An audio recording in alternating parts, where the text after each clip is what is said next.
wonderful.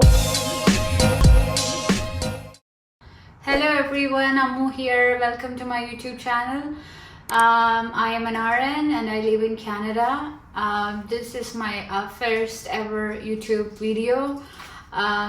This would be about the contents and the strategies you can use for the Rexpn exam, which is the Canadian exam for the practical nurses. So please don't mind my faded flowers. This is after Valentine's Day. We are taking this video after a few days of Valentine's Day, so don't mind that. So yeah, so I actually graduated in 2014 back in India, and I did my post-graduation here in Canada, and I came as an international student. So before I get into the contents, I just want to give a small talk, because this is my first video. So if you find anything weird or if you don't understand anything, please don't mind. I never had a thought that I will create a YouTube video, but here I am creating my first video because it was for writing the RN and RPN was really hard for me. So the best thing I got for to help with my exam was the YouTube videos, and the great and beautiful people create a lot of contents on nursing and RN exam and RPN that helps me to pass my exam. So I thought I'll create videos, at least if I can help 10 people to write the RPN or RN exam. That really may mean so much to me, because I know how hard it is. But for some people I know it's really easy, but for some it's really hard. So I thought, at least if I can help, that would be so nice. I have actually planned, I created some contents and thought I will go with that. But so the first thing I wanted to say is, whoever is going to write the exam, I wanted to say all the best, and I hope you will pass on your first attempt. And if not, you should be brave enough to face that, and you should be having that courage to write for the second time, because you have taken your the degree in BSc or whatever nursing you have done, which means you are meant to be a nurse. So you should not be discouraged or disappointed if you fail the exam. And I wanted to say that I passed my RPN exam on the third attempt. So if I can do, everybody can do. Okay, so I'm gonna discuss about the materials I have used to write the exam. About the first time,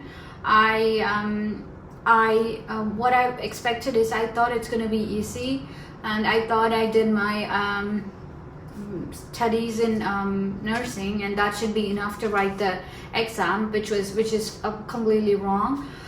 Yes, it helps you, but the content you have is a lot. So the next thing I'm going to talk about is the materials I have used for writing my or passing my RPN exam. So the first exam I done is our RPN. So this video is going to be about RPN or Rexpn exam, but the second video I'm planning to do would be mostly would be RN, or a third would be RN, or the second would be more contents about the Rexpn exam. So hopefully you can see the RN contents too, but right now this video only cover for RPN. So let's get into that. So the materials which I have used is first one, I have the first time when I write the exam, I thought you have graduated nursing, so you have enough information to write the exam, which is not right. So it's a vast informations, contents, knowledge, so you don't know which one they will be asking you. So you cannot do that. You have to really prepare for the exam and read as many questions you can. That's the number one thing you have to be doing. Cover as much questions you can, so that will help you cover so much of contents, and that will help you pass the exam. So coming back to the exam, so the first time when I write the exam, I thought that should be enough, but that was wrong, and I went to the exam and I got like different kinds of questions, and almost 30 SATA questions, and which is completely not my thing, because first thing, I don't easily get the answers for the multiple choice. That's I cannot do that because I'm really bad at it. The second, if you have SATA and if they're asking you to choose 2 or 3 answers from 6 options, and that is really hard for me, and mostly I might have done wrong. Because of that, I failed. If they ask me to write something, some information about some pancreatitis or myocardial infarction, I can do that. But if they ask the same content with the multiple choice questions, I cannot do that. That will make me confused, and I will pick the wrong answer. So that's the main thing. And the second one, I didn't prepare very well because I thought I had enough knowledge. So yeah, that's the reasons. So the second time I was really prepared, but I didn't do much questions. But with the knowledge, I was really prepared with the content. But I got almost more than 40 SATA questions, which again make me confused, made me anxious on my exam. So again, the results came failed. But the third time, what I did is, if you ask me exactly, I'm not sure, but I covered almost like thousands questions. But I just want to say that 1,000 questions I was covered for, that was for NCLEX-RN. So I know it's a bit confusing because I know that it's different contents, but different practice. But I would say the contents are almost same. So if you study for RN, and if you have all that information, that is really helpful for RPN too. So the question bank I did was Archer. That was for RN, so because of that I covered a lot of areas and contents, so that helped me to pass my RPN. But if you want to choose Archer, it was around $49 I paid. I think it's US dollar. So if you want to go for LPN or RPN, you have an option there on their website. You can choose that. But I was preparing for my RN too, so because of that I choose to get RN QBank, so I got that. So the next thing I got is the best thing I got is Kaplan. I will put that picture on this video so you can refer. I got that from Toronto Public Library. They have all the editions, so I don't know which one I got. I think I got the 6th edition, I'm not sure. So that gives you all the strategies you can use for your exam. Let's say priority questions, or if you get a priority question, so what things you can use, like Maslow's, or you can use ABC, or you can use implementation or assessments. All that comes for the priority questions. So they give you each and every kind of questions they ask on the NCLEX, and that will help you having a clear clarity on the questions, and you can crack the questions when you see that. So that's the best thing I did. So they cover all the areas, like prioritization or safety, positioning, and ABC and all that they cover. So that would be really helpful for you. So Archer, Kaplan, and the next thing I did is the Saunders textbooks. Everybody should be knowing that. All the RNs or RPN, all the graduates should be knowing that this is the textbook. So this is actually for RN, but I brought this. This is mine, but this one I the Saunders they have for RPN too, so I brought that from public library. And that I didn't go through all the contents because it's a lot, so I didn't go through that. But what I did is all the questions they have on that textbook, I did all that questions. I did that last comprehensive test on the textbook.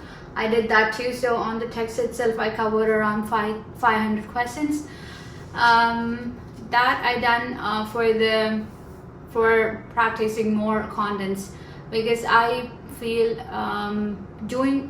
answering the questions as much you can would really help you to learn so many contents, and that will help you to write the exam and pass the exam. So that was that. So the next thing, but that was that I found late. The last one I found very late. So that was NCLEX High Yield. On his video, I was bungee watching his videos. He has a lot of contents for RNs. But yes, of course, you can, if you're writing RPN exam, you can use that contents, because it's almost same. I feel it's almost same, but I don't know why. You may feel it's completely different, but for me, the contents is almost same, and the way they ask the questions is almost same. The only thing which is different is the how much you can practice, what you can do. So because RN and RPN has different kind of practices, so that's the only thing you have. And RN can do more, but RPN they have some limitation. They cannot do everything. That's the only difference I see. So about NCLEX High Yield, I bungee watch all his videos, and he has he has all the videos with each systems, like cardiac, pulmonary, gastric, and he used some sort of tricks which you can remember, like the key words you can remember. And recently I saw a video he used for gastric issues. So it was NIPA. It was something about I don't remember that right now, but it was something about NPO for all the gastrointestinal patients. So what we do would be most same. They might need a surgery, so we put them on NPO and then IV fluids. Then was pain management, NIPA, anti-emetics, and all that. So that kind of things he has a lot. So that will really help you to remember for your exam. And the best thing I found on his video was Ask Graph. You guys can go and check it out. It is NCLEX High Yield. If you just browse on search on the YouTube, you will find that he has a lot of videos, and he has a podcast. I think you can listen in Spotify. I don't know. I never used that. I only used YouTube videos. That's the same in Spotify, I guess, but I'm really not sure about that. So you can use that. That will help you cover almost all the contents. And he about the Ask Graph, that's for the priority questions. So he has like an Ask Graph, which means which helps you to crack the priority questions. So A means airway, S sepsis, K potassium. So if it is potassium is high, it's going to be a problem. So glucose, G for glucose, R for grunting or lethargy, A for altered mental status, and P for peritonitis, and H for hemorrhage. So all this, if you write that, if you remember that, and when you get a priority questions, you can use that Maslow's hierarchy and assessment or implementation, ABC, you can use that. But if you cannot find the answer with all that three, then the best thing you can use is Ask Graph, and you should be able to get the right answer with the Ask Graph. So that really helped me on my exam. But what I did is I went to my exam when I got that when I went to the system. The first thing I did is they gave you a piece of sheet, right? So you can write. If you want to write something, you can write, or calculation if you want to do, you can do. So what I did is I just write all the kind of questions. So first I write Ask Graph. So I can, when I see the questions, I can see that, I can check if anything covers on that, and I can find the answer. And the next thing I wrote on that paper was each questions and what strategies you used. You found that on Kaplan. So that's when I just wrote. So whenever I get a question, I read the question, then I come back to the paper and see if anything I can do from there. So that really helped me. So that's the 4 things I have used to pass my exam. Coupling, Saunders, all the questions, endless high yield videos, and what was that? And Archer, the UQ bank, which was really helpful. And one more thing I want to say is the Mark Fleming videos you can find on YouTube. That's kind of gem, I would say, because it has all the contents which covered on NCLEX. All the contents, the very important contents, he talks on that, and that is really helpful. That he has 12 different contents, something like, I would say, all the systems: gastric, psychosis, psychosis not a system, but yeah, psychosis, and the drugs, the cardiology, the pediatrics, the gynecology. He has all that, and he 12 units. Yeah, and he cover all that, and he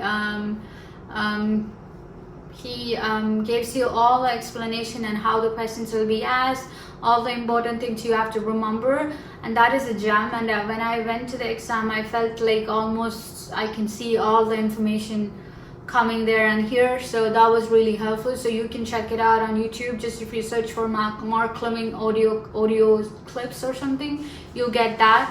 So I listened to this all together, it is 10 hours audio clips, but if you don't want to listen like that, you can search for each one. And the best thing on that is prioritization, because on your exam, the most questions, I feel like the most questions are asked from the prioritization. So you can the Mark Fleming videos on the prioritization will be really helpful. And for me, the very hard part for me is pediatrics and gynecology. So labor, delivery, all that. Even if I learn and I know the contents, but when the questions comes, it's really hard for me to answer. So on Mark Fleming videos, you can really find really helpful, very helpful informations and audios, and you don't have to really sit somewhere to listen to that, right? So even if you go to work, or if you're going to gym or whatever, you're going for a walk, you can put your earplugs on and you can listen to that. So that's really helpful and easy. So that's the things I have used for my exam. Okay, that's being said, I have given you all the strategies which I have used to pass the RPN exam.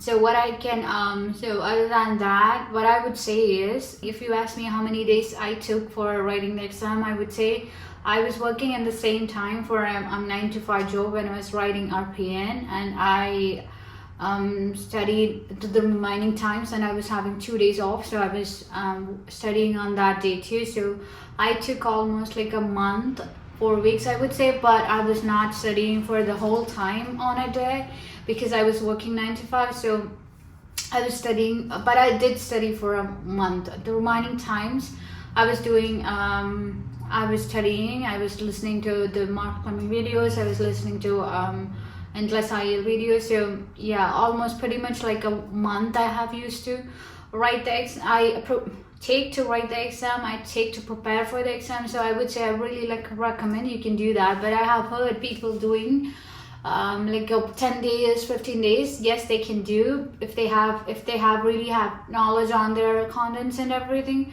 they should be able to do that. The second thing is everything won't come as we expected all the time. So you should be able to accept whatever the results. You should be able to accept that.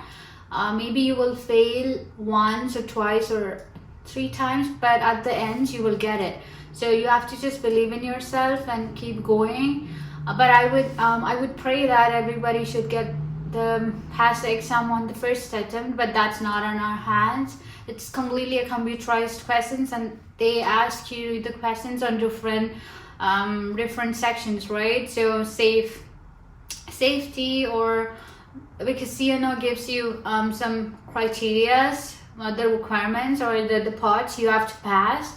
But if you, let's say if you write the exam and for safety or some pediatric questions, you will keep making the wrong answer, and you will fail. Of course you will fail, because all the sections you should be above the passing standard. You cannot pass if you're near or below. You should be above the passing standard for all that criteria. So if any one of that went down or below, then you will be failing. So it's you should not take that to you, because you have done your best, but we never know which one where it goes wrong. So keep trying. So, and when you study for your exam, and if you're a person, rewrite the notes. I would say that's the best thing you can do. If you're using a month to study, and if you are from the starting, you have written the notes, but almost by end of the time you have for the exam, you can read all the notes again, and you can just get a revision on your head. So I would say, right, what I did is this is not my first one. I have another book, but I cannot really find that book when I was creating this video. So this is the only one I can show you. So I have done all that strategies I can use. I did that, but then what I did is all the conditions I just write, and all the important things like diabetic ketoacidosis or meningitis, all that you can get that on the textbook. But still, if you write it, that's gonna be, I feel that is kind of easy, and for the revision that is kind of easy for me. So that is that. And then I would say the next thing I would say is don't expect 75 questions. I know that people pass on 75 and out. Sometimes it happens, but 75 and out and you fail, that is also happen for people. So I would say don't expect. For the RPN exam, the one which I passed, I got 145 questions. So I was freaking out. I thought I would pass maybe on 75, because always I have some thing for that 75, because I heard people say it was 75 and out. So I also want to say, but it didn't happen for me. It was for me, for RPN, I got there till on 145, I think, which means I got all the questions. I think the maximum they can go is 145. So yeah, and I passed. So if this system is keep going and it's not shutting down, which means you're trying, which means they're finding you whether you can pass or not. So don't be anxious. Yes, you will be anxious, but try to control that anxiety and keep going. You never know what's gonna be coming next. So you might be passing the exam, but if you get anxious and if you get tense and if you get the wrong answers by end of the sections, then you might fail. So please don't do that. So yeah, so that's the one you can do. I would say eat well before you get into the exam, because you should not be starving when you're in the exam, and that will really trick your brain. So you should eat well. And maybe if the center you're writing is not near to you, for me it's I can even walk to the center just like 10 minutes from my apartment. But if it is far for you, I would say maybe if it is so far, then you should get a room near to your center, so in that way you don't have to be late or something. But if it is near, you can take a TTC or you drive. Then maybe I would say before 15 minutes of the appointment, you should get there just to relax and adjust to the environment.